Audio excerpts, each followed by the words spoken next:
The swimming head. What an absolute disaster. Not only were at least 5 people killed by this creature, the morons pretty much fed themselves to it.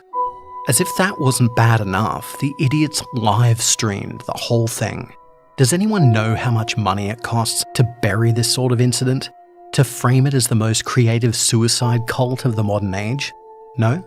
Well, for one thing, there are major Hollywood productions with smaller budgets than what we had to outlay to suppress this incident.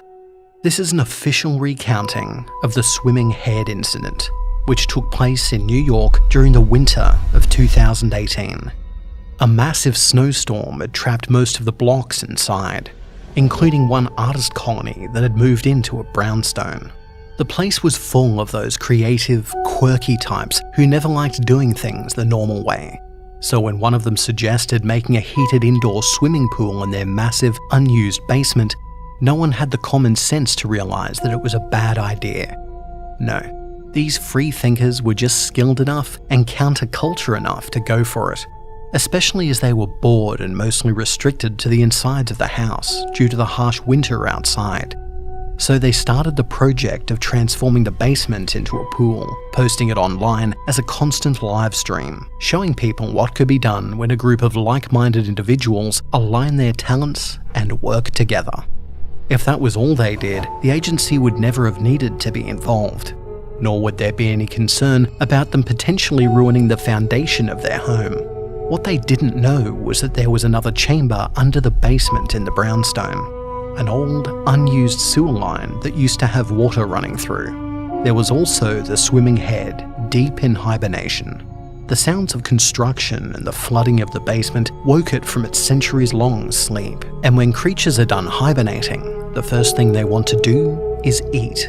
Swimming head is a unique creature, as it hunts slowly. The first thing it did, without its victim's awareness, was release a strong chemical into the water supply. The effect was to dramatically impair the judgment centers of the victims' brains, leaving them loopy and airheaded. Then the creature shrunk itself into a smaller, more adorable form. Bring to mind the Dumbo octopus in its baby stage, looking cute and harmless. So take a bunch of free-thinking artist types and introduce a cute, alien-looking creature. Toss in compromised judgment from brain-damaging chemicals in the water, and you have a recipe for disaster. The kids found the swimming head in its camouflaged, cute form, swimming in their flooded basement. One might expect that they'd call someone. The police, the science center, somewhere with the resources to alert the agency so we could intercept and capture or dispose of the creature as needed? Nope. They adopted it as their mascot and live-streamed the critter, recording its cute reactions, laughing as it tried to nibble at their fingers, not realizing that the creature was able to inject them more directly through its many hair-like teeth. This time, a dose of slow-acting venom that only enhanced the effects of the chemical already in their bloodstream. The venom had 2 additional, secondary effects. It impaired memory and caused sleepwalking. The swimming head, while getting picked up and carried around the house, was able to bite all the living occupants several times, ensuring that it would be able to feed later. So it waited until close to midnight when everyone was asleep and uncompressed itself, transforming from a cute-looking creature to what appeared to be a nightmarish, many-tentacled octopus with a thickly veined, human-looking head and needle-like teeth. Each tentacle was tipped with a skeletal, clawed hand capable of latching onto walls and doors. Using these, it was able to drag itself back down to the flooded basement. This was all visible to the live stream, but at this point the viewers thought it was fake. Maybe an original movie being streamed live. The modern assumption that anything this weird has to be fake is the one saving grace of this situation.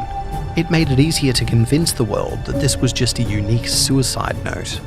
When the swimming head reached the basement and returned to the water, it produced a grating, ringing sound. It sounded like a bell was being rung, while many pairs of nails were being dragged down a chalkboard.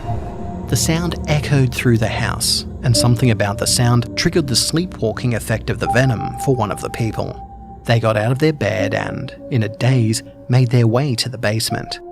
On camera and on stream, the sleepwalking victim entered the water and dove deep into the embrace of the swimming head.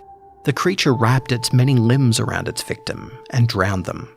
One truly horrible aspect of this experience is that the action of drowning snaps the victim back to full consciousness, only to realize that they are trapped in the grip of a monster and it's too late to struggle. But they do, and the creature bludgeons them with its tentacle claws as it drowns them. It's not a pleasant death. The swimming head will spend the remainder of the night devouring them, ripping their still twitching body into consumable chunks and eating every piece. Not a trace of the victim is left. Once done with its meal, the swimming head climbs back out of the basement and makes its way to an occupied bedroom, shifting to its smaller, cute form as it does so.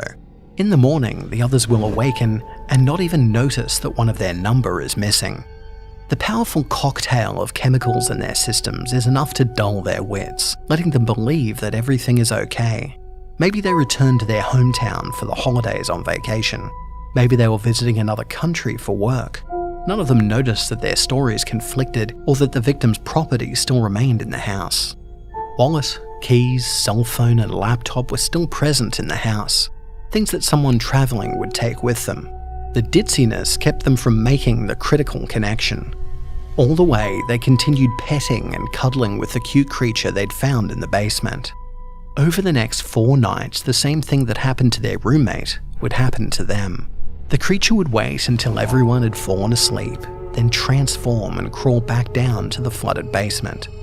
There, the swimming head would repeat its siren call, drawing another person down. And like the first, they would only realize their predicament at the last moment, far too late to stop it.